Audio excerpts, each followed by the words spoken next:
Hello, this is Mike Van Meter, and welcome to the Recovery is Possible podcast. I want to thank you for joining me, and you can reach us at our Facebook site, which is also called Recovery is Possible, or our website, which is vanmeterwellnesssolutions.com. And this podcast is sponsored by FHE Health, a substance abuse and mental health treatment center specializing in treatment for first responders' needs, including PTSD, anxiety, and substance use. So take the first steps to a better life today by visiting FHEHealth.com. And today, I want to introduce to you Mr. Steve Miranda, and he is a friend of mine that I have met through FHE Health, as a matter of fact. And FHE Health is just a phenomenal organization that's reaching out to help first responders through Shatterproof, but not just first responders. They have a program for the public, and it's just a good group, so check them out. But this is how Steve and I met.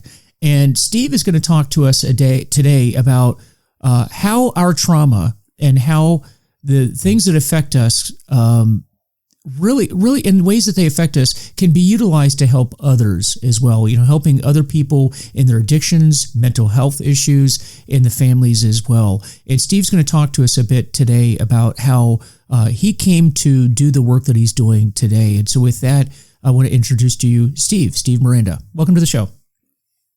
Thank you, Mike. Thanks for having me, and nice to talk to you again. Always nice to connect. Yeah, absolutely. It's been a while that that we've seen one another.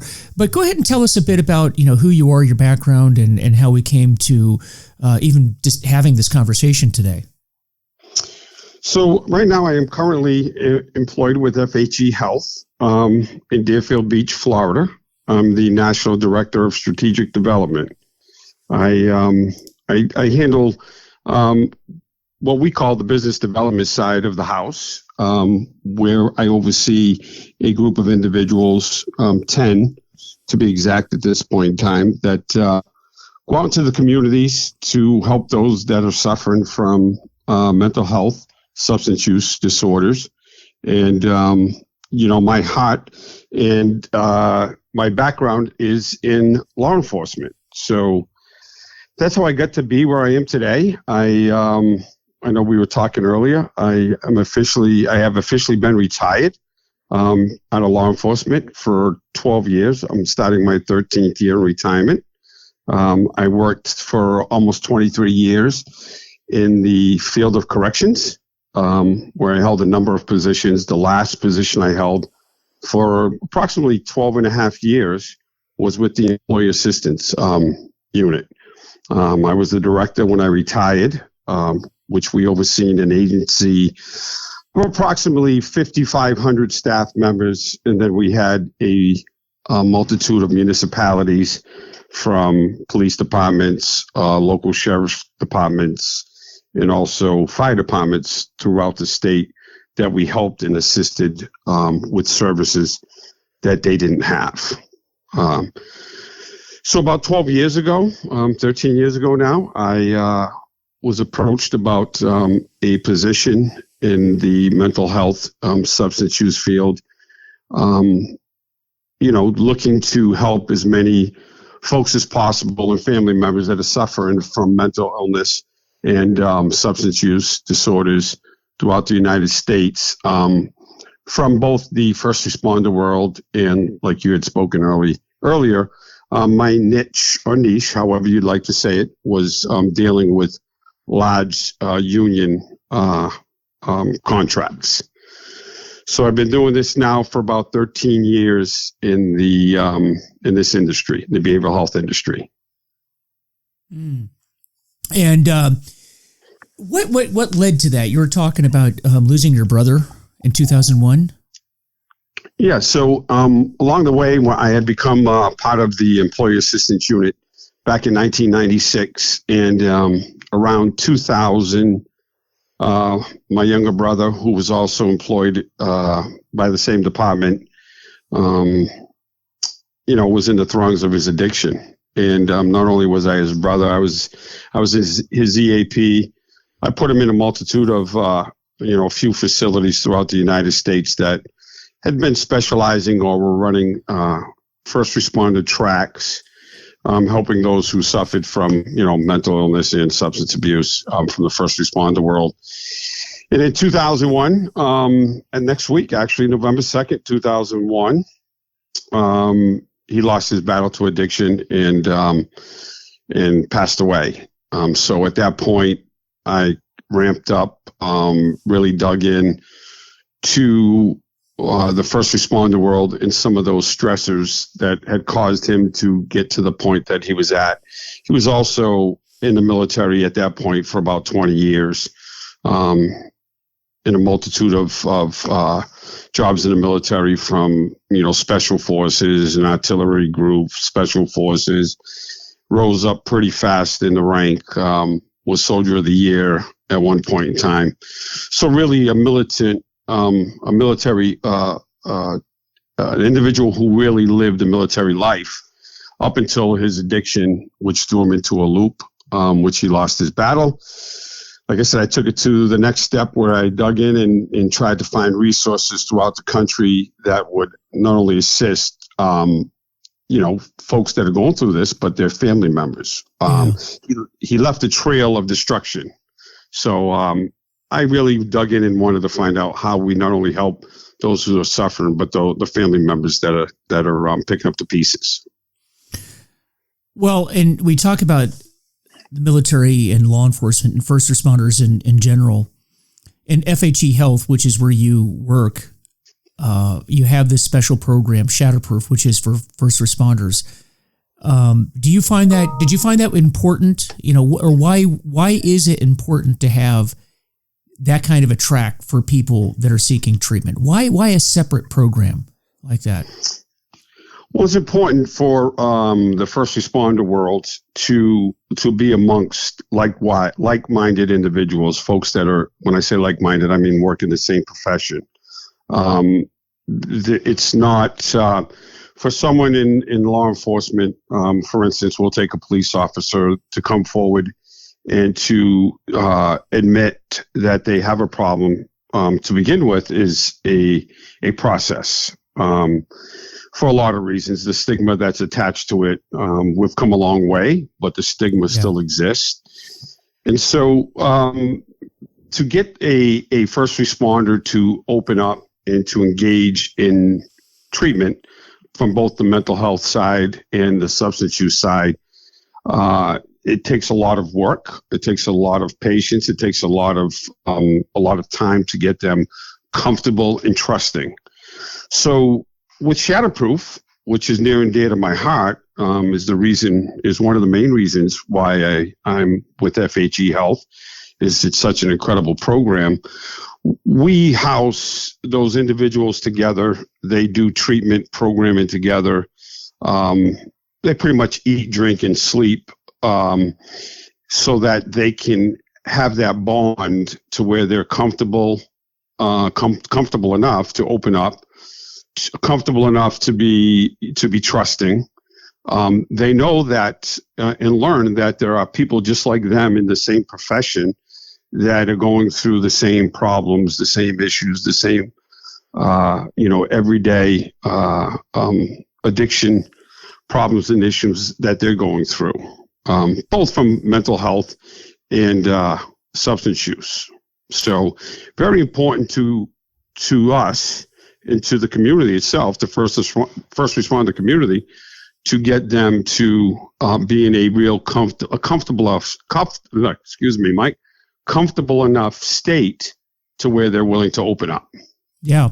And particularly these days, right, with law enforcement, this has been a rough couple of years for law enforcement, where the public has really seemed to turn on law enforcement officers. And so now imagine if you're a law enforcement officer and you end up in treatment and you're thrown in with everybody that, and let's face it, it's not a real popular profession in the community, how damaging that would be, or detrimental to you trying to get into recovery, right, when you're in a treatment facility. Well, again, you hit the nail right on the head when you talk about the public. At least the perception is that the public has lost trust in the law enforcement community. So you take that and you have a individual who is going through what they're going through, both from a work perspective and the lack of trust or the lack of they're feeling not worthy, or they're not being they're looked upon as the problem, not the solution. And so, again, as they're going through their own personal problems, again, because we're all human beings, right? We wake up in the morning and we just get dressed a little bit differently. We put on a uniform. If you're a police officer, you're out patrolling the city. If you're in an agency like you have been in the past, doing investigations and those type of things from even behind the scenes. And even in my world, when I was in corrections, I always call it the forgotten piece of law enforcement, because they're hidden behind a wall or a fence. But again, the only difference between us and what we'll call the public is that we wear a uniform to work every day. Mm-hmm. And it is a difficult time, and that it's such a sensitive thing for people in law enforcement, in the military. I mean, let's face it. When we're talking about recovery, and I've talked about this before. If you look at a 12-step program, AA, for example, I'm powerless over alcohol. My life has become unmanageable. Right? Powerlessness, unmanageability, and that is a tough sell to give people whose entire careers and lives have been based on the fact that they're not powerless over anything. I mean, that's a trait that you need as a corrections officer, a police officer, FBI agent, military personnel. The powerlessness is something that's not in your vocabulary, because you need to overcome all sorts of obstacles in your life. And we understand why that's important in those professions. The problem is that if you are now dealing with an addiction issue, whether it's alcohol or drugs or some other addiction, it could be a process addiction like gambling, sex, gaming, all those types of food, those types of things. And we say, you're powerless over this, and you need to recognize that so you can get well. This is not a profession that is conducive of the idea of powerlessness. I have my theories. I think a lot of people don't completely understand the disease model of addiction. Even if they tell you that they do believe it, I think a lot of people don't actually believe that, but it is. And then to have somebody like a first responder or military member go into treatment and really face that powerlessness and talk about that openly in front of a group, that's a difficult time, and that's a tough sell in the early stages of recovery if you're going to have somebody that feels that they're being judged by the public in general, and now they're in this very vulnerable position, and you're going to ask for them to talk about their powerlessness. It's really difficult to get somebody to do that, and that's why it's important to have a specialized program where these folks can be with their peers and can show that vulnerability in front of other people that they've developed a trust in, and they feel like that's a safe space. And so that is such an important component to early recovery that I think a lot of people miss. Maybe your thoughts on that? Oh, no, absolutely. I mean, Shatterproof, like we talked about, Shatterproof is that program. So the earlier in the treatment process, that you can get someone to engage in any way, shape, or form is a home run. And when you take someone like we just talked about from law enforcement who has that wall built up, I like to call it underneath the uniform was the Superman emblem, and the expectations that, going to work every day, what those expectations were. And so to your point, when you're built up in the military, I take it my experience, you're built up to be this superhuman being, in boot camp. And in that process, they're building you up, and they're telling you, and they're treating you like an individual who's supposed to go out there and conquer the world. And then you're told, that you're powerless is sometimes, I used to like to say, you're better off sometimes, it's probably not the right thing to say, but hitting me in the head with a 2x4, because it would take months upon months sometimes to break down those layers to allow someone to open up and to admit to something like that. Mm-hmm. So with a program like Shatterproof, from day one, you're put in an environment with your peers that allows you, and you can see that, because you have individuals that are at different stages of their treatment process, that you see them and how far they've come and how much they've opened up. And it helps you to get more comfortable with the idea that you can be powerless, right? Because you're asking yourself that question. You've probably asked yourself that question 100 times, but you haven't been able to get there because of your surroundings, right? So I used to always compare it to, you go to work and you got to be this superhuman being, and you come home and you got to be the husband and just dad. And so, the old saying that you leave work at work and your home is home is, I used to like to say it's a lot of BS, because how do you just flip that switch? So, coming through the door and being just dad and being just a husband, and then going to work and being superhuman, is a difficult task in itself.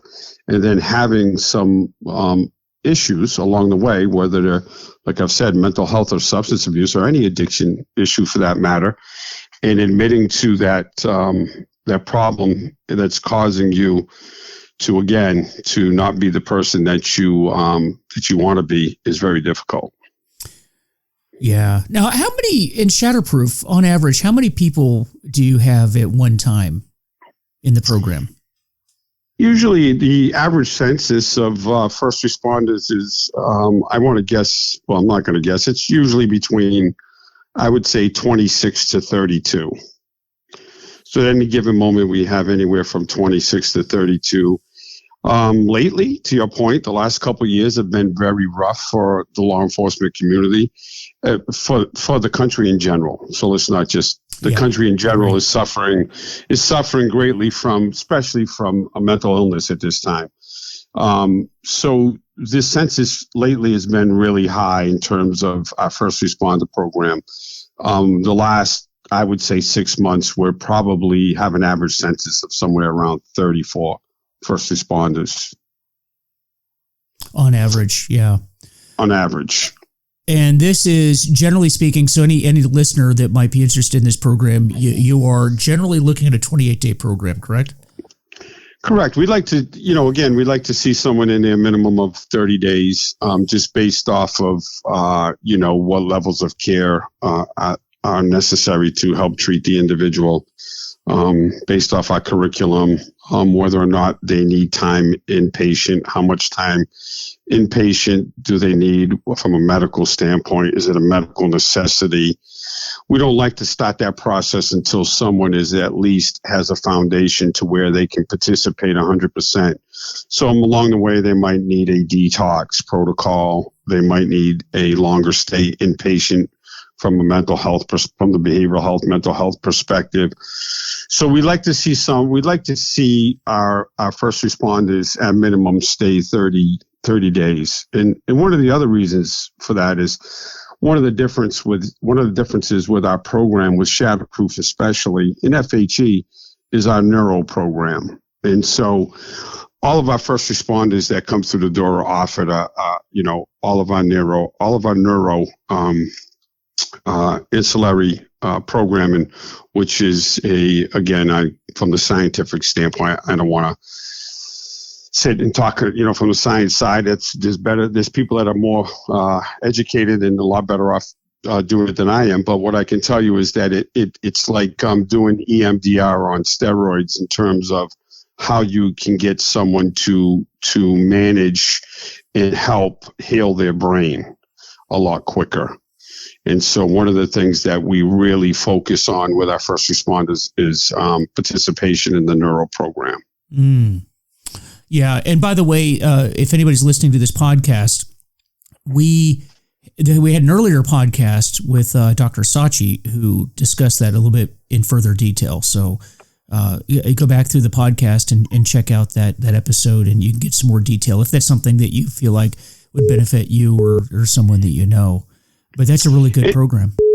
And even going on our website and visiting our website, FHEhealth.com, going on our website, there's a whole section on our neuro department, and Dr. Dogris, who's pretty well known in the industry when it comes to the neuroscience side, is our the individual who runs our program, and there's a whole section just explaining it in detail, and it's very informative. Yeah, absolutely.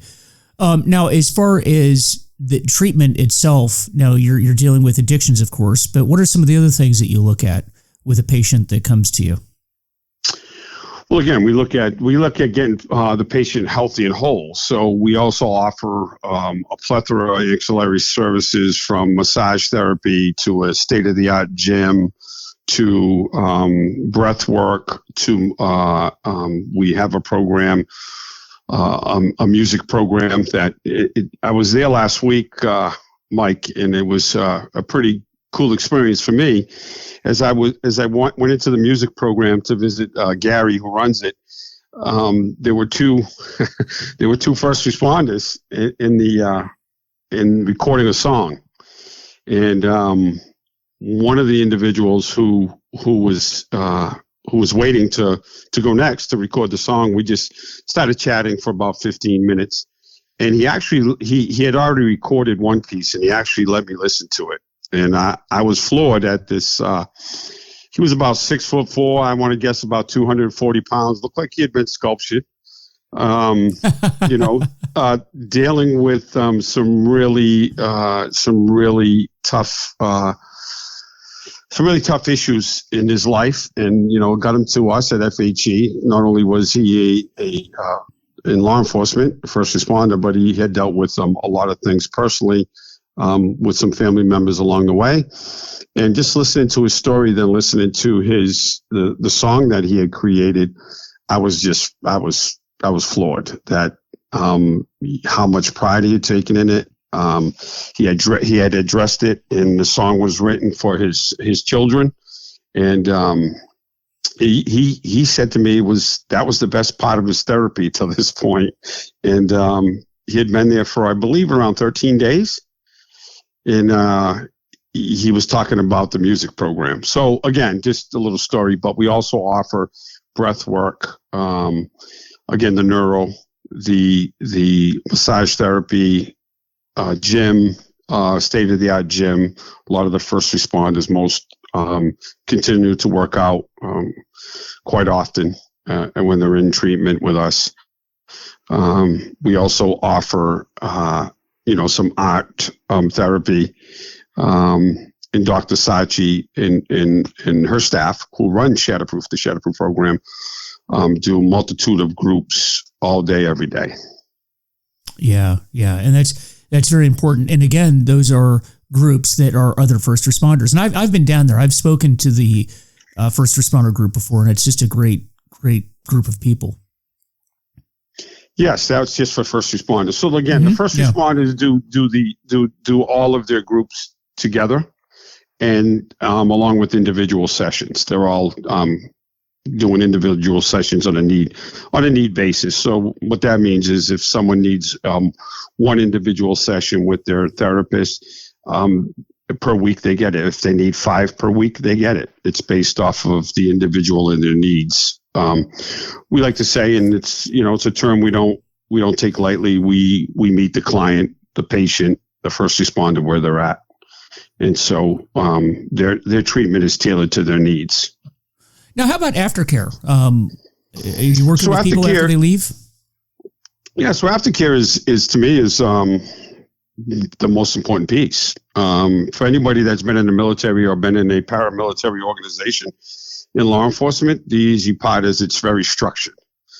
So when you have structure, I'm not going to say it's easy to complete a treatment program, but it makes it easier for you based off of how you've lived your life, especially from a paramilitary organization, to get up and follow a schedule. So the piece that is most important to me is the aftercare. So what we do from day one is every patient that comes through the door is assigned a care coordinator.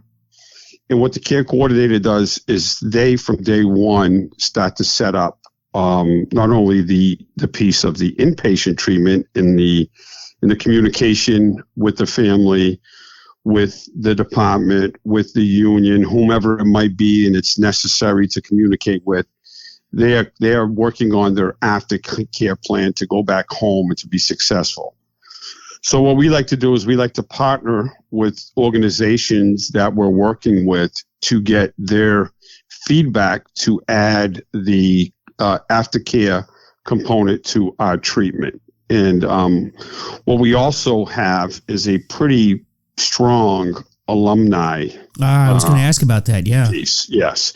Where a lot of the first responders have created and continue to participate in our alumni program, separately with the rest of the folks that have come through FHE, the rest of the population. So they not only participate with all of the group, but they also have their own alumni group amongst themselves. It's a pretty strong based alumni group.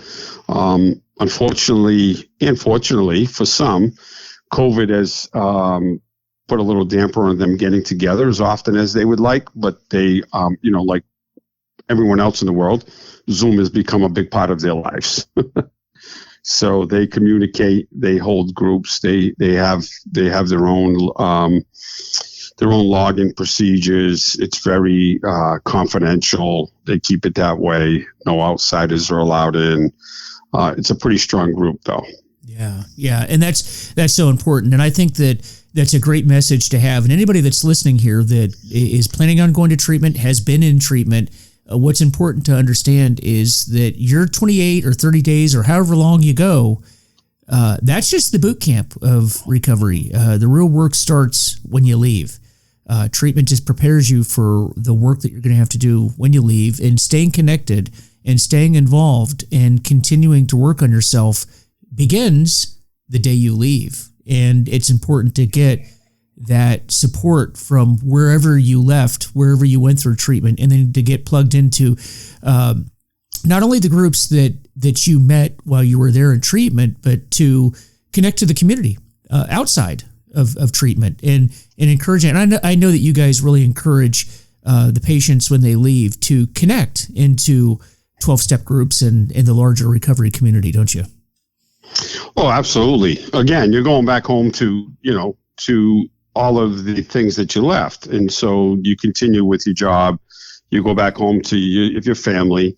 And it's very important and vital that you, and again, we try to help, and we do help, connecting you to, different organizations, different groups, 12-step groups, any type of group that you want to affiliate with yourself with to help you, sustain and grow into the recovery community, but also to give you, again, that support so that, when that tough day comes along again, that you have someone there to help guide you so that you can get through the day without, if it's, if it's substance abuse that you're not picking up or you're not using, and, from the behavioral health and mental health side to help you, process what that day looks like.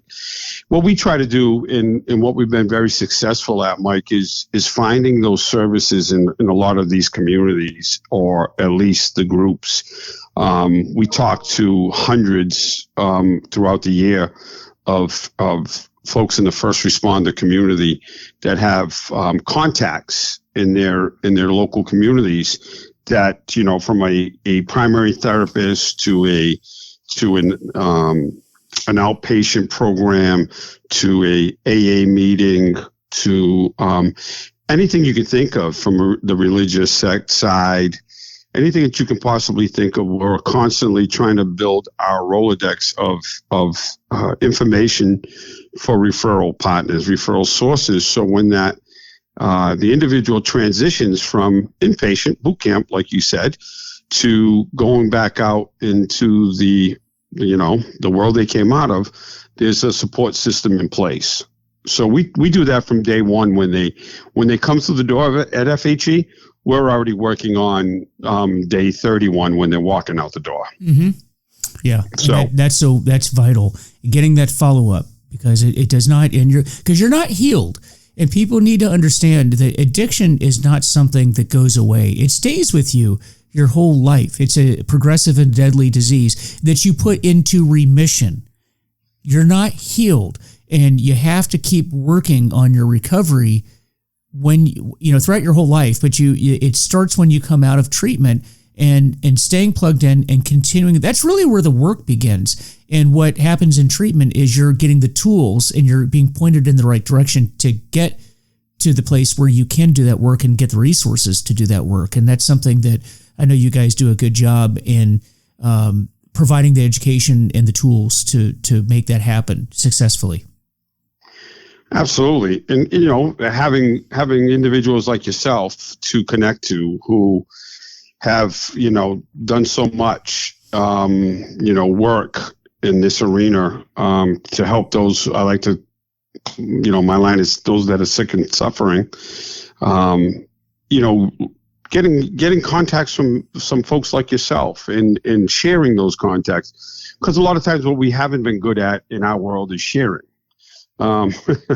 We tend to as just, I like to say, you go into certain parts of this in the law enforcement community, we're not good at sharing information. We've known that up for a long time now, and there's been a lot of instances that we've Monday morning quarterbacked on in our world that said, oh, well, this department didn't share information with that department, or this agency didn't share information with that agency.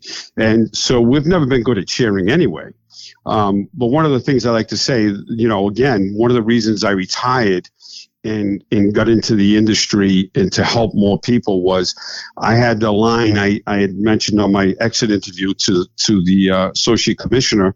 When I sat down, I said to him, boss, I love what I do and I appreciate my time here, but I've been in the shoebox for almost 23 years. I'm going out on the football field. That's right.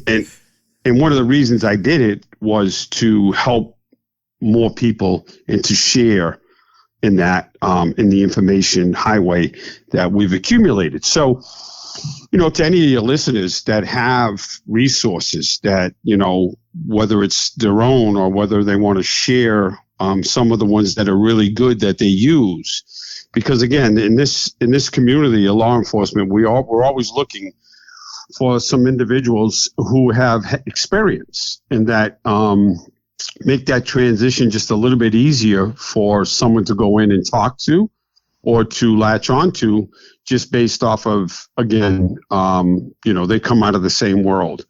Now, that's not a prerequisite because we all know that there are some incredible therapists, there's some incredible, agencies out there that do great work with everyone.